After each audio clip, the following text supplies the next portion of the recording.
Hey y'all! Today we have another fantastic guest. Ed Kracz who's a veteran reporter out of Philadelphia. I was talking off camera a second ago, and I asked him, "Oh, you were at the Bucks County Courier Times for a little while."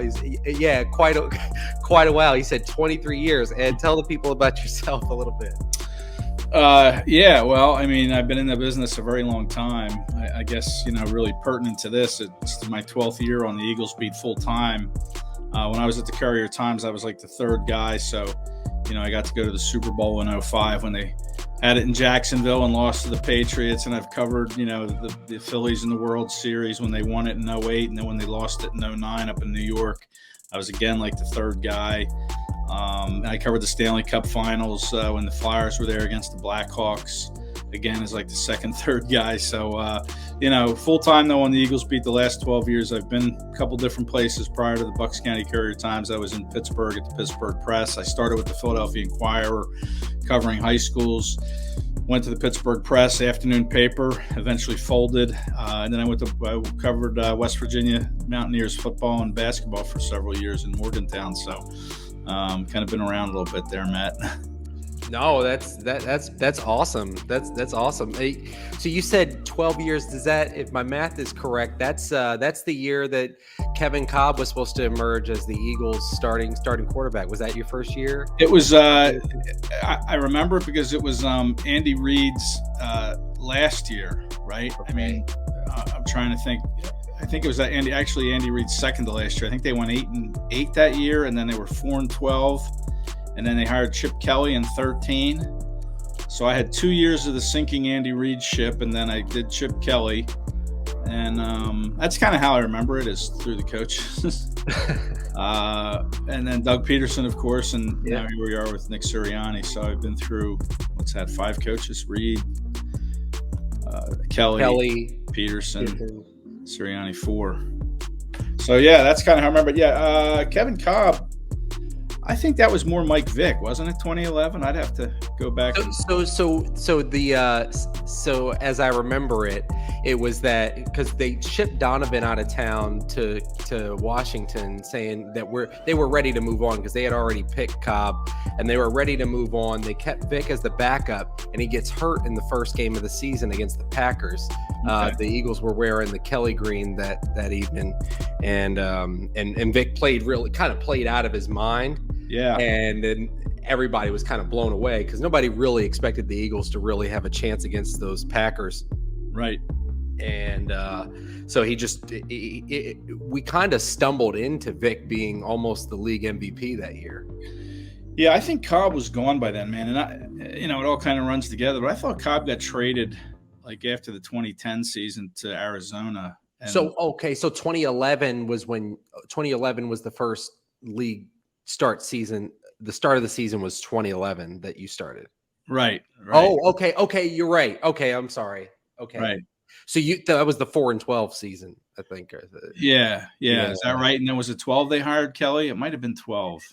It was after, I think, after the 12 season. Yeah. Because they took Cox in 2012, and then they fired Andy after the 4-12. So I was there in 11. I think they were 8-8. I think they won their last 6 out of their last 7 games to finish on a promising note.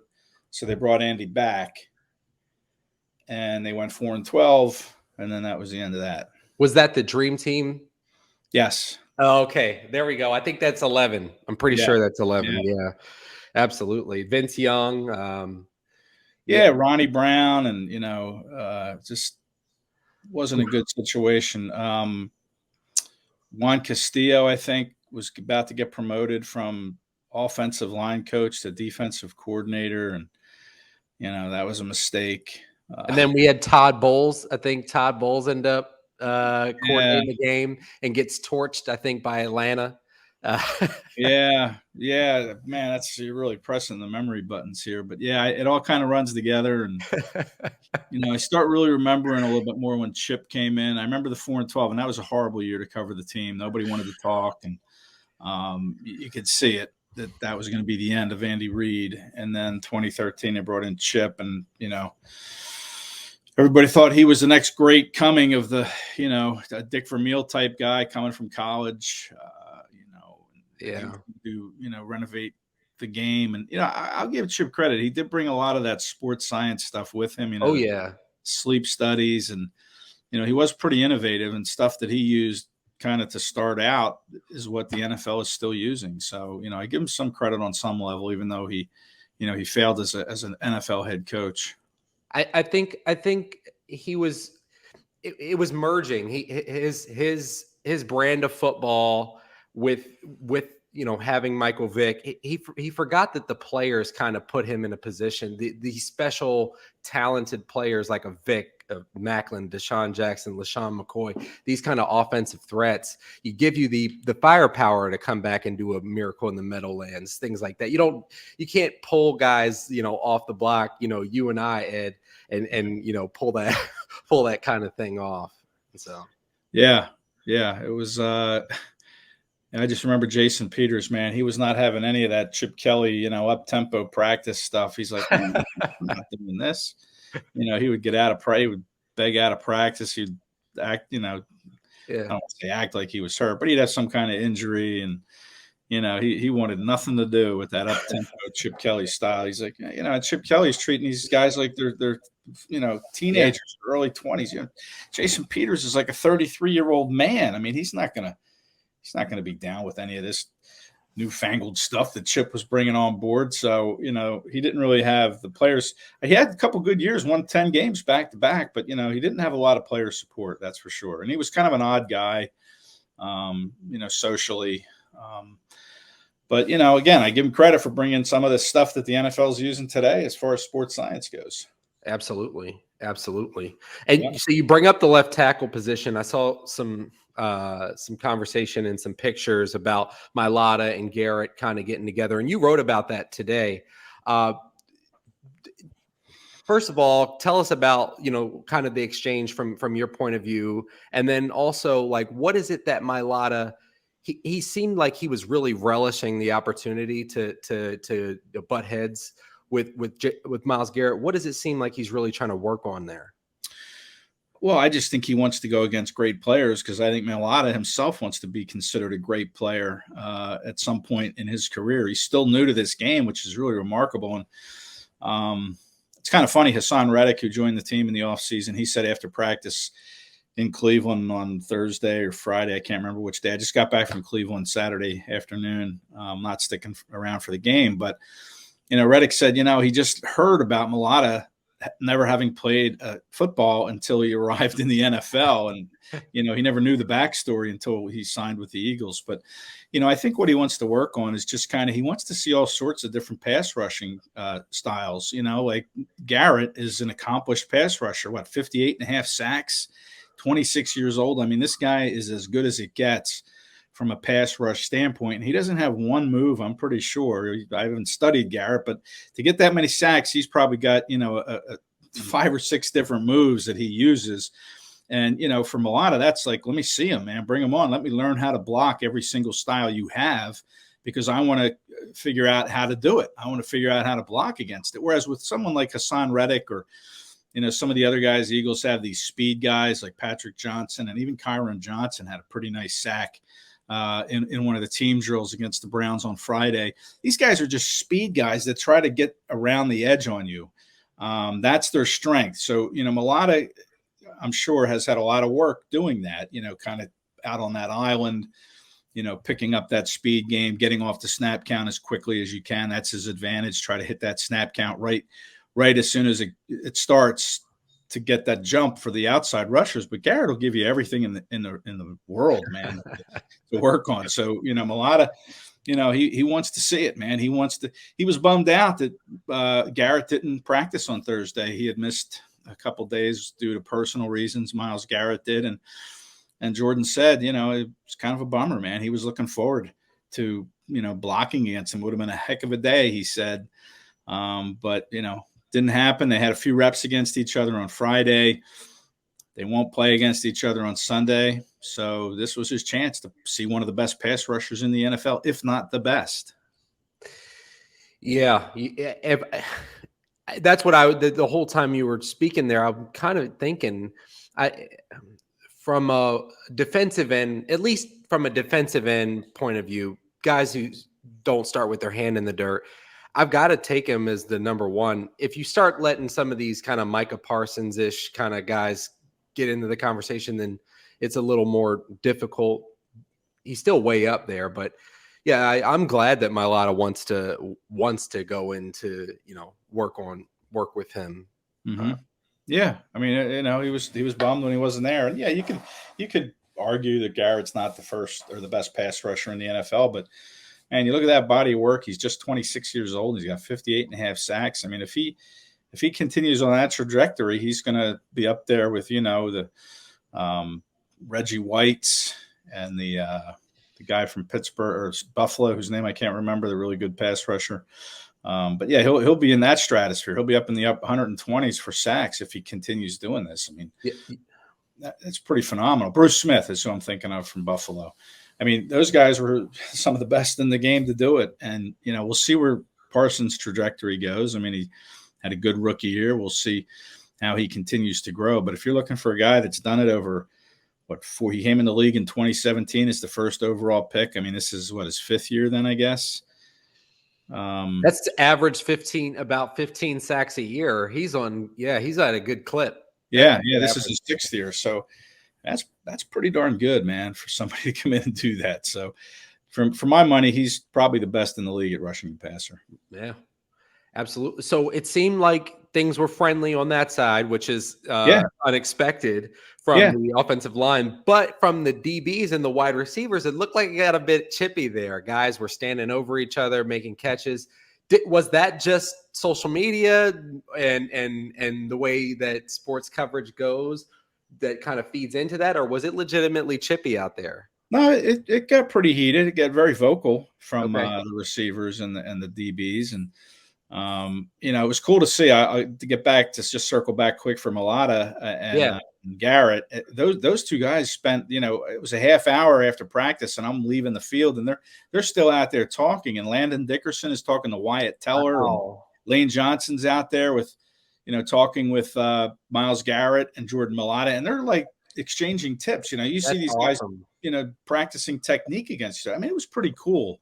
So anyway, on the flip side with the receivers and the DBs, it did get a little chippy. And even AJ Brown said when we talked to him on Thursday, he said usually he's a pretty quiet guy and he just lets his job and his work on the field speak for itself. But he's like, he kind of admitted that he found himself a little bit, caught up in some of the emotions, which he doesn't usually do. So we saw him make that great catch. The Eagles tweeted out the video of him making that really nice catch against Greedy Williams, kind of ripping the ball out of his hands and Greedy falling to the ground. And AJ did kind of like stand over him very briefly and look down. And I don't know if he said anything. We couldn't hear, but maybe he said, hey, take that, or, go back to college, or, maybe he said something, but he did look down briefly, and that was pretty cool. But yeah, there were some other incidents where the receivers and DBs were getting after it pretty good vocally. So was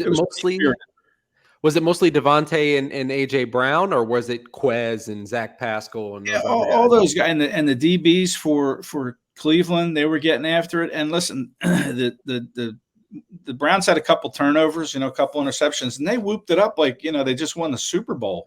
Like they were like celebrating and, and that kind of lent to some of the spiritedness of the competition. But there was no fights, which was cool. Then you see things like after practice, guys getting together and talking and exchanging tips and getting to know each other. I mean, that's what it should be about, right? I mean, you don't want to. It's cool to see fights and everything and pushing and shoving, but that's really, you're just out there to get better. And, that's what these two teams did the last couple of days, in my opinion. So a quick detour here, because you bring up somebody who, you're out there not to fight, but to get better. Somebody who was getting a little chippy and taking it over the edge was Andre Dillard. Do you think that they stash him and keep him as a good asset and try to hold out hope that through the rest of the season they need him at some point at left tackle? Or do you think that he's moved at least before the trade deadline?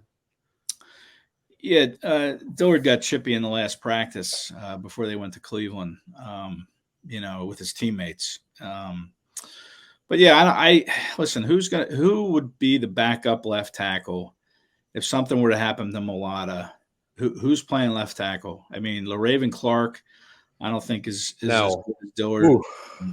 Maybe Brett Toth, maybe, but he's going to start the year. He tore his ACL in the same game that Tyree Jackson did against the Cowboys in the regular season finale. So, can Brett Toth do it? Maybe, but who knows when he's going to be healthy enough to return. So to me, you don't have a lot of options there. And I know the Eagles, he's in the last year of his contract, and it'd be great to do, maybe try to get something for him because they're probably not going to re-sign him. Yeah. But again, he's good insurance to have. I mean, Yeah. seasons are 17 games now, and it's a grind. Like it'd be great if Mulata could play all 17 games, but it's tough to do. So I think, listen, if Mulata's cruising along, see where the Eagles are at the trade deadline at the end of October, maybe you move Dillard then, but I would be very surprised just because of the depth situation there if they moved him before the season started. I hope you're right. I think that it's the right call because offensive line depth is priceless in the NFL. Hard to find. Yeah. I mean, they've tried Coyote Owasika there, who was the undrafted free agent last year, but he played a lot of guard last year. That's where they were training him, and now they're throwing him out at tackle. And to me, he's just been kind of overmatched, to be honest. And they've tried Josh Sill out there, an undrafted free agent from this season. From this offseason, they signed again more of a guard type comp to him, but they've tried him at tackle, and he hasn't really caught on. So they're trying guys. Maybe thinking, let's see what we have here in case we get an offer for Dillard or we do want to move him. But to me, nobody's really stuck out that can step in and say, yeah, he's our backup at that spot. Maybe Driscoll can move over to the left side, but he's being trained strictly on the right to be Lane Johnson's backup. And, to be honest, it's kind of been a mixed bag with Driscoll. I'm not 100% confident in him if Lane Johnson has to sit for a while. So, yeah, depth is hard to find. And when you have it, you don't want to part with it. You certainly don't want to just give it away. We ended up, if I remember correctly, we never got compensation for Halapuli Vaitai for Big V, correct? He was a free agent. Yeah, he left as a free agent, signed a big contract with the Lions. So I'll take it because there's no ring without Big V. I agree 100%. I mean, he was the backup to Jason Peters, and he stepped in. I think that was his second year, maybe. I think he came in the 5th round in 2016. So that was his second season, and he did a great job. You're right. They probably don't have a ring. Who would have backed up Peters if Big V wasn't on the team? In the suit and through the run, I don't think we got Peters back. No, Peters did not play in the Super Bowl. He got hurt. I think it was a knee injury. Maybe it was an Achilles, like week 7. And Big V stepped in and carried it from there.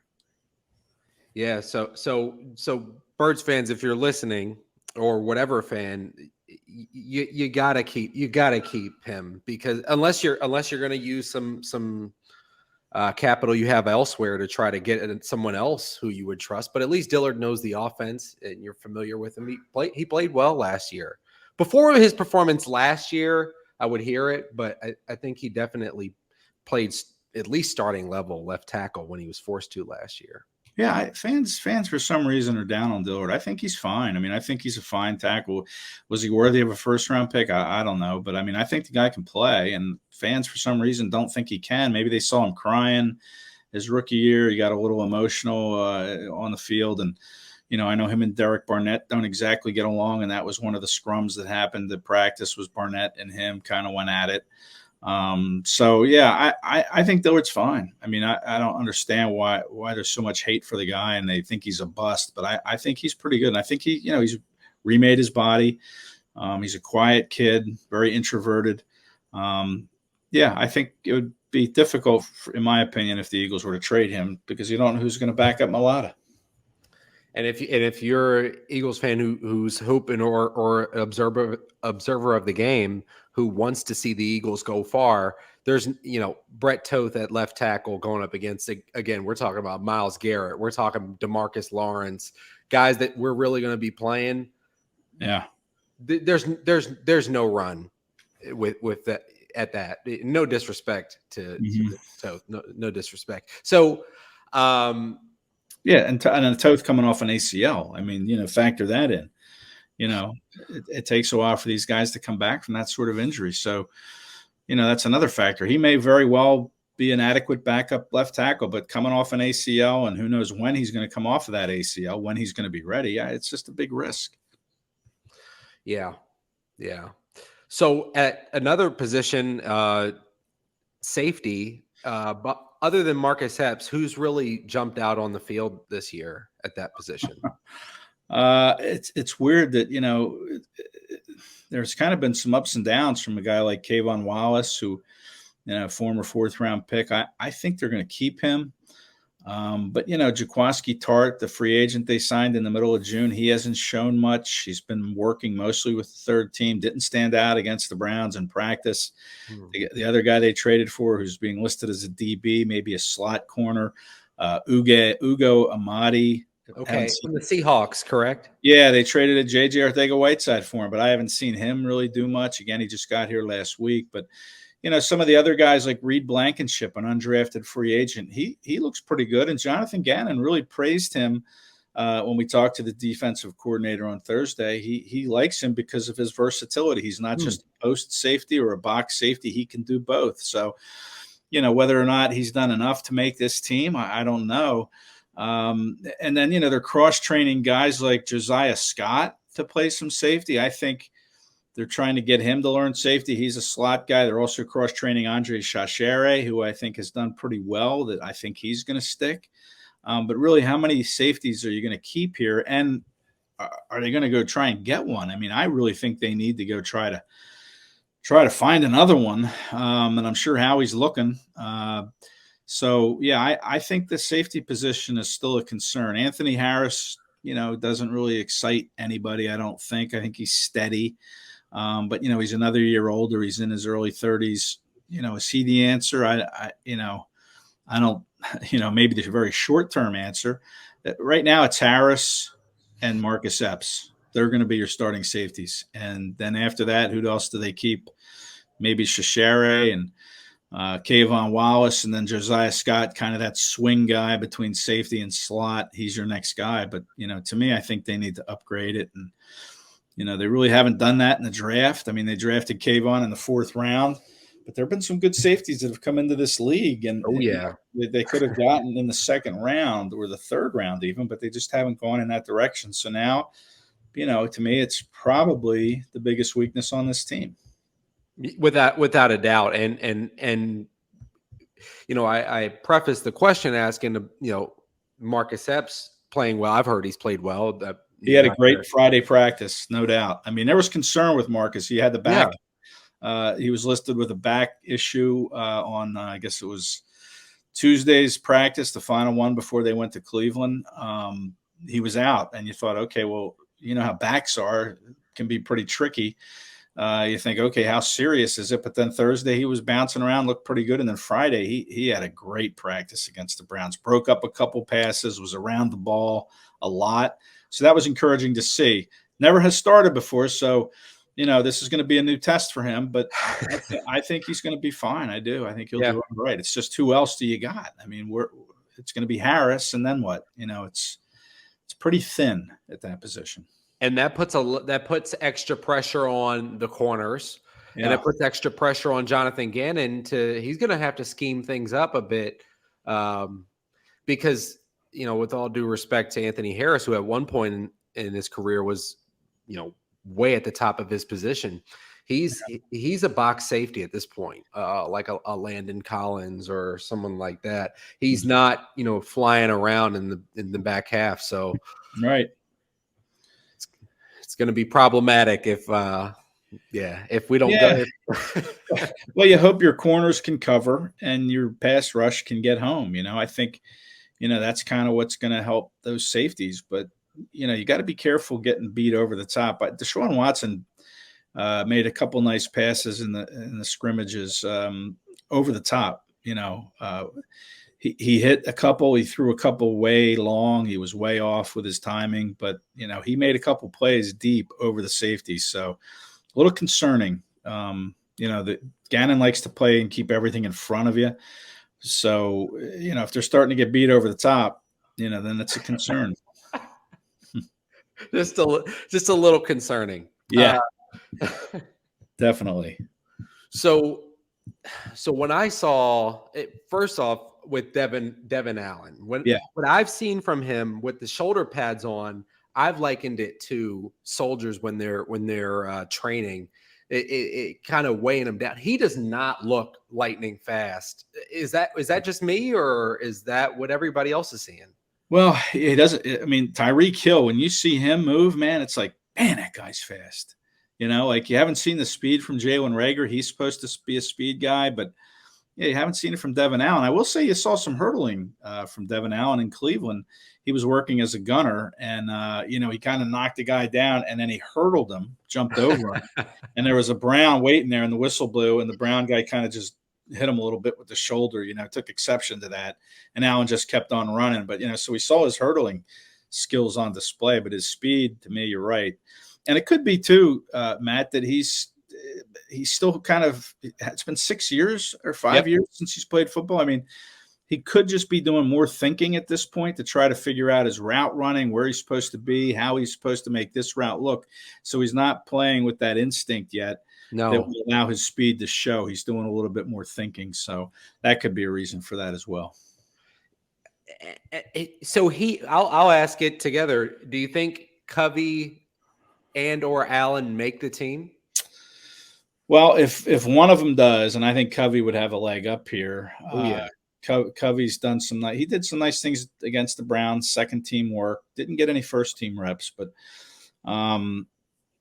if they keep those guys, something's going to have to be done with Reagor, because that would be the sixth receiver that you would keep. And they could do it if you're keeping a special teams type player. So you'd probably keep 6 receivers, maybe 3 running backs, 3 tight ends. I mean, it's all a numbers game at this point. The question is, have Covey or Allen done enough? I don't think Allen has. No. I think Covey has played himself into a potential spot. I mean, he's out there running and catching and fielding punts and doing he's put, the Eagles are putting him in a position to show what he can do. And I think he can play in this league. And I'm not sure it'll be here, but I think he can play in this league. I'm not sure Devin Allen can play in this league yet. But that's expected, 5-year absence. But if the Eagles were to keep one of these guys, to me, they got to keep 6 receivers, because you got obviously Brown, Smith, Watkins, Pascal, Reagor. Now, if they trade Reagor, then, that opens the door up. Deion Kane, to me, has kind of been the best of that second-tier group of receivers. He's kind of played pretty well. So he worth 85, correct? Yes, 85. Okay. I mean, you could put him in the mix as well, but right now he doesn't have a chance because there's that log jam, and Rager's kind of the one that's jamming everything up. Are you going to keep Reagor? Or are you going to trade him? They're not going to cut him, I wouldn't think. So because I don't think Covey or Allen or Kane have done enough to say, hey, he's better than Reagor. We can just cut him. Yeah, so it all depends on Reagor, but I think Covey can play. I'm not sure it'll be here, and it depends how many receivers they keep, 5 or 6. I think they're going to keep 6, but we'll see. So you're this is we're right before the second preseason game. You're starting to lean towards that Rager's on the team. Yes. I've heard some things that they're trying to trade him before the end of the month, and what they would get in return, I don't know. But Roseman's not just going to give these guys away, because I think Reagor can play. Again, he hasn't shown it, but as a kind of where there's no pressure on him to be a starter, where he can come in and maybe get 8 snaps a game or 10 snaps a game, maybe 2-3 targets, and he can do good things in that role, then he adds to the team. So they're not just going to give him away. But right now, the way the team is, I have them keeping 6, and I think Covey would be that 6th. But the Reagor situation could develop before the end of the month where he's traded. We'll have to keep an eye on it. Wow. What do you make of the tight end competition? You Good. referred to 3. You referred to three potential Calcaterra, or what do you think? Well, you start with Goddard, obviously, right? Dallas Goddard is Yeah, the yeah. top dog there, and then you move from there. Jack Stoll was number 2 or number 3 because they still had Zach Ertz at this point last year. But Stoll was 3. Now he'll be 2, I would think. But Noah Tungiai is really doing some good things in camp, and I think it was Shane Steichen talked about his blocking, how he's doing well blocking. And that's what you want from your backup tight ends. You don't really need a guy to go out and catch passes as the number 2 or 3 tight end because you have so many weapons already. The issue is if something was to happen to Dallas Goedert, again, 17-game season, long season, Goddard's gotten nicked before, then you have to start wondering, okay, who can I count on to catch the ball as a tight end? Is Stoll that guy? I think he's shown some improvement in the passing game. He caught a screen pass in red zone drills, 11 on 11 against the Browns, and nobody was near him. And he had all this open field, and he bobbled the ball and still was able to secure it and then turn upfield. He got a little block downfield, and he scored a touchdown. But Sirianni was all over him. He's like, yo, catch the ball clean, like yelling at Jack Stoll. And it was true. I mean, he was wide open. He still bobbled it. So I don't know. Meanwhile, Noah Tungiai, and I'm probably mangling that, but he looks pretty good. And again, they got Grant Calcaterra, who just came back. He'd been out since July 30th. I mean, what are they going to do with him? I mean, he was the first, he had 3 practices, and he looked like he was involved in catching things and doing good things. So I don't think he makes it through waivers. Yeah, it depends, I guess. I mean, we'll see how much he plays on Sunday against the Browns and then final game against the Dolphins. If they think they want to try to sneak him to the practice squad, they may not play him much because they don't want him to show other teams what he can be. Yep. So yeah, I mean, he's kind of the monkey wrench here. He could be the 3rd guy, and then Noah Tungiai and Jack Stoll are probably battling it out to be number 2. And I think Jack Stoll has a leg up there. I do.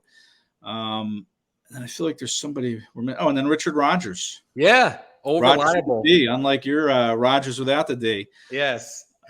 He veteran guy who's always been there for the Eagles in a pinch. I mean, he's a guy that is steady and knows how to play and is a veteran. Now, he hasn't really caught the ball too well, I'll say. Okay.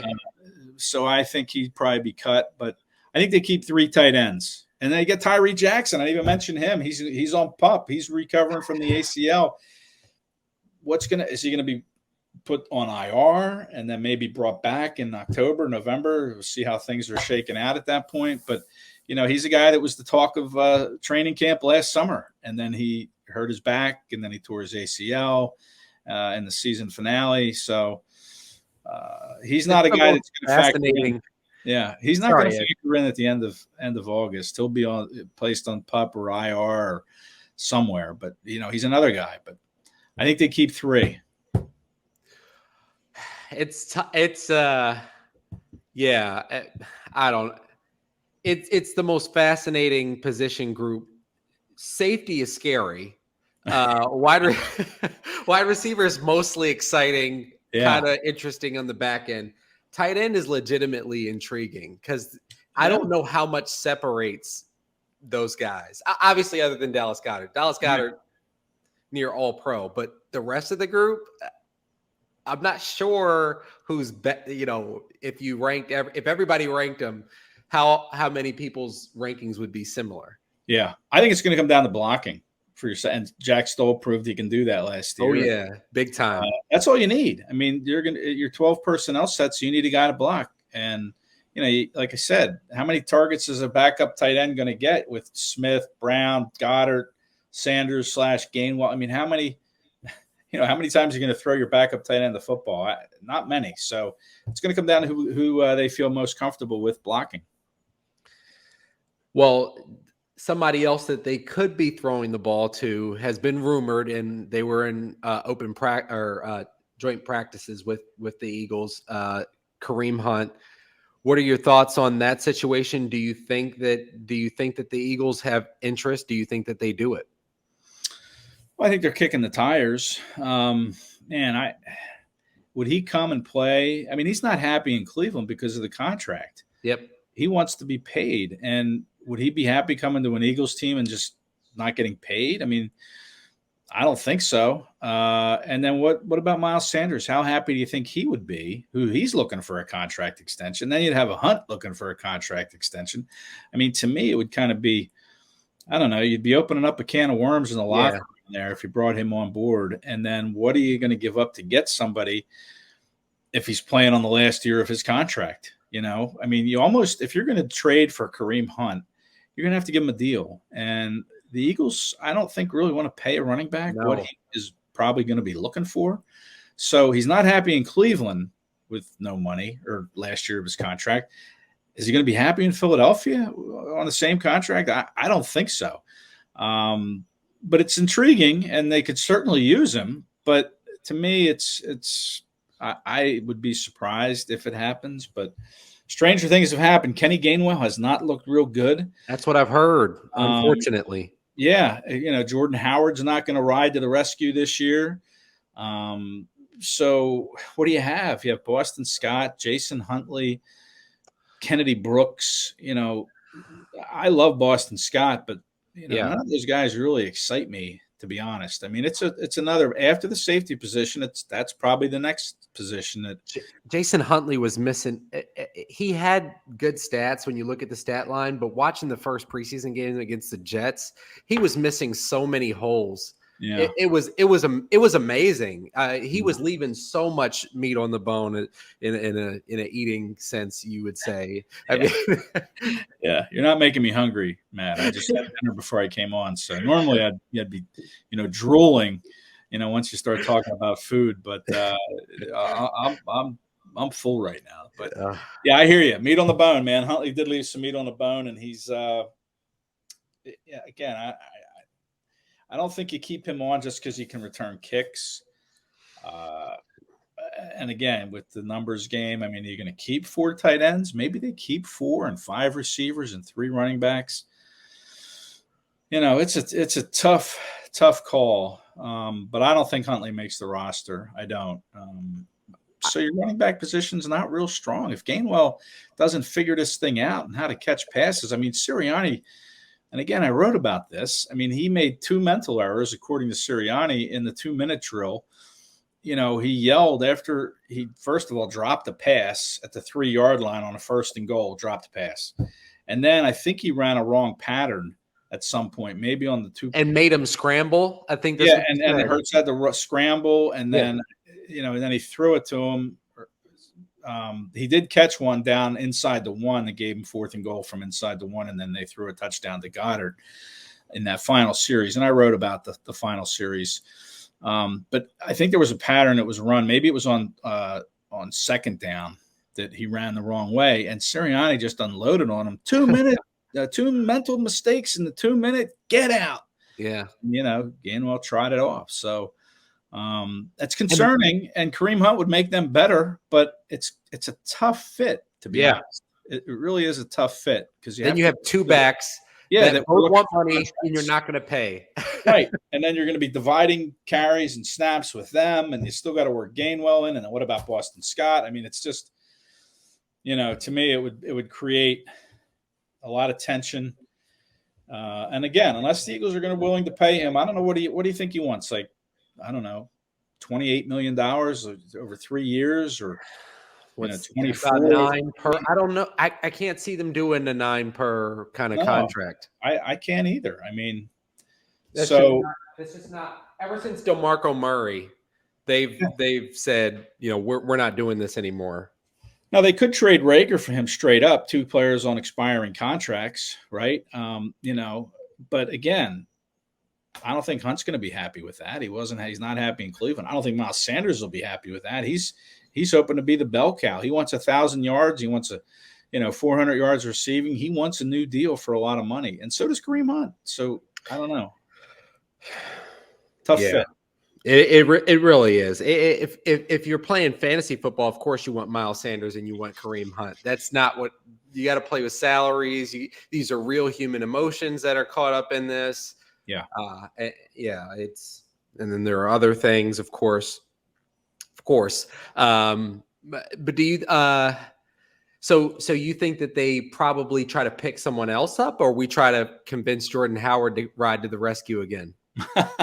Well, I don't know how healthy Jordan Howard is. I mean, he had a tryout, I think, with the Saints and maybe another team, and they didn't sign him. And he's had those shoulder stingers that have always seemed to crop up. And he did well last year, and he's got a nose for the goal line, 30-plus career touchdowns. But I'm not sure how healthy he is. I think if the Eagles wanted him, he would be here by now. But I guess if calamity strikes and you start losing some of these backs that get dinged up, maybe you give him a call and see what he can do. He knows the offense, right? But I think if they wanted him, he'd be back by now. Well, I would say Howie's worked himself there's people who've given Howie a hard time for some time here, but I think we can all agree he's done a pretty awesome job this year. I think he's aware as anyone that there may need to be a move made there as well. Yeah, and he loves making trades in August, right? I mean, he's made 9 of them since 2016, so he's not afraid to pull the trigger in August and see what comes of it. But keep an eye on the waiver wire too. Teams have to cut down another 5 players. I think Tuesday again they cut 5 this past Tuesday, and probably not a lot of interesting names on it. But now you're getting into that territory where somebody might shake free that they could take a chance on. Yep, absolutely. So quick lightning round, Ed. Who leads the team in tackles for this year? I'll go with TJ Edwards. He was second on the team behind Singleton last year, plays middle linebacker. That defensive line, especially Jordan Davis, is going to occupy blockers, and I think you're going to see TJ Edwards probably with around – I know Kaiser Wade had 144 of them in Los Angeles with the Chargers, but I think Edwards, and I'll say Edwards probably has about 130 of them. Wow. Yeah, he's been great. Who leads the team in receiving yards for the next season? It's funny. Man, so many candidates here. Listen, I think if you want to look at a receiver between Brown and Smith, who you think goes over 1,000 yards, I would say Smith. Okay. I think that guy's a star in the making, Devontae Smith. But I'm going to say Dallas Goedert, because Goddard is just a handful, man. He really the Browns couldn't stop him. I mean, he's got a unique skill set that he can catch stuff. And I know he had some trouble with some drops last year. But right now he looks really good, and it wouldn't surprise me if he is a guy that goes over 1,000 yards receiving. Yeah, I think to break up the lightning round just really quick on a pause on that, to your point, I think Dallas Goedert was kind of pressing at first with some of those drops. He had been so much energy pent up, like, this is my turn. Now it's my turn. Ertz is gone. Now I really need to show people what I can do. Dallas Goedert is an all-pro talent, and that's not the Eagles fan. That's just a fact. That's a great point. I mean, Ertz was still here last year. He was playing second fiddle. Now he seems more comfortable growing into this role, and he knows that he's going to produce, and he has shown it so far in camp. And his practices against the Browns, I might have undersold them. I'm not sure I did enough justice to what he did, but he had a great 2 days in Cleveland. Glad to hear it. Who leads the team in rushing yards? We just talked about that room. I'm going to say, I'm going to say Jalen Hurts again, just because Miles Sanders. I mean, all this talk about what a great offseason he had, and he was putting his time in, and now here he is with a hamstring injury, and he can't get on the field. I mean, what's going on here with this guy? I just don't see him staying healthy for 17 games to be in a position to lead this team in rushing. Meanwhile, if Hurts can stay healthy, you hope he can, I think it's going to be Hurts. I do think it's going to be Hurts who's going to lead the team in rushing again. So what could you associate a number with that? 800? Another 800? He had 730 or something last year. Yeah, something like that. Yep. Yeah, something like that. So I'll go in that same neighborhood. I'll go maybe 750. I don't know if that's going to cut it, but. Dude, man, I mean, what are you going to do? I think Sanders has the potential to do it, but again, man, he's got to stay healthy, and he can't fumble the ball, and there's a lot of question marks for Miles Sanders. And right now, I'm too many question marks for my liking to say, it's going to be Sanders So I'm going to go with Jalen Hurts. Who leads the team in interceptions? Let's see. I'm going to say Bradbury. I think he's had a great camp. I know he's on the shelf with a groin injury right now, but he'll be ready to go week 1, probably even sooner for practice. But I'm going to say Bradbury. He had 4 last year and was so-called down year by Pro Football Focus's stat chart or whatever. He didn't have a good year, but I'll take 4 interceptions. Oh, yeah. And I think Slay, he'll be the guy maybe they don't throw at as often, so they'll go Bradbury's way. And I think Bradbury will lead the team in interceptions. I'll give him 4 again. I'll go 4 with Bradbury.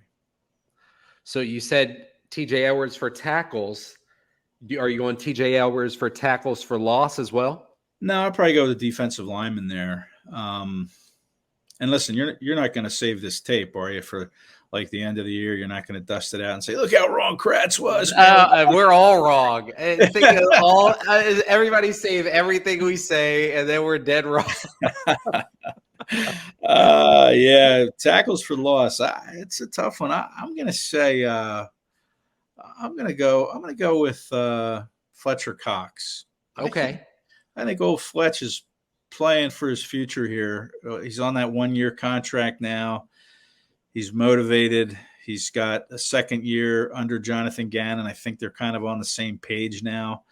I want to say the old warhorse, Fletcher Cox, rises up and collects, I don't know. I'll say like 14 tackles for loss. I'll take it. So would Fletch. Do you think that's from the DN and 3-4 or what? Well, I think we've seen him line up as a D end in some of these drills, and that's great. I've been saying he should be outside more often for years. But yeah, I think either way, tackle or D end, I think he'll come up with some TFLs from either spot. I think you'll see him on the outside on occasion. I think there's a lot of multiple positions that some of these guys are equipped to play, and you're going to see Gannon use those, I think, a little bit more this year. Do you think that they, again, this isn't for gotcha, this is just legitimately out of curiosity. Yeah. So at the end of the year, do you think we'll look back when they chart it that they'll say that the Eagles ran more 3-4, 4-3, if they're in the base, I guess? Yeah, I think you'll see. Gannon likes to call them like 5-man fronts, and 4-man and 3-man, and he has these overhang players, like Sweat and Reddick and Patrick Johnson and Brandon Graham. So I'm not sure you can say, okay, they're a 3-4 team. I think you're going to see just kind of a lot of multiple fronts. Okay, 3-men, 4-men, 5-men. Depending on down and distance, I think, is going to determine what they run out there. I mean, Gannon really, and he said this last year, he doesn't lock into one particular scheme. He likes to be multiple. And I think now he has some personnel that he can be multiple with. I don't think he had that last year. No, he certainly has a lot more tools. Again, there's a position or a position, I think, that we could do some work. Yes. But yeah, we know what that is, right? Absolutely, Ed. Well, it's fantastic having you on. Very appreciative of you coming on. Where can we follow along? What do you got coming out, and where should we look to do some more supporting of you? Yeah, I appreciate that. Well, you can follow me on Twitter. I tweet all my links, and John McMullen is my colleague with SI's Eagles Today, but my Twitter is at Kracz, EKRACZE, or you can go to our website where we have all our stories. If you've missed anything on Twitter or whatever, you can hit it up at si.com/NFL/Eagles. And you can find everything there, videos, podcasts, whatever your heart desires about the Eagles. So those are the two best ways. And, what I'm working on is just, I'll be watching the game on television tomorrow and probably have some observations on Sunday from the Browns game. I'm not there. I don't think any of the starters are going to play. Okay. Kevin Stefanski already said on Friday that none of his starters are going to play. He's playing guys fighting for their football lives. But we'll see Deshaun Watson, I'm pretty sure, for the Browns. I think he'll play some, and that'll be fun to see the Eagles try to slow him down with their second-team defense. So, It might not look too good. Yeah, and again, Watson does not look – he's not sharp yet. He's missed time. He's kind of working his way back, and, of course, the big distraction of the suspension. Of course. That's all anybody was asked about in Cleveland. It wasn't like, hey, what do you think how the Eagles are doing this and that? It was their reaction to the news that broke that he's been suspended 11 games and fined $5 million. But, but I'll have something coming out of the game on Sunday, so.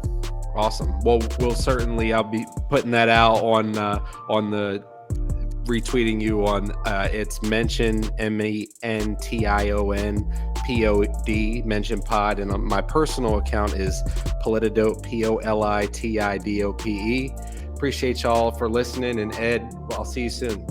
Hey Matt, thanks man, appreciate it. Take care. See ya.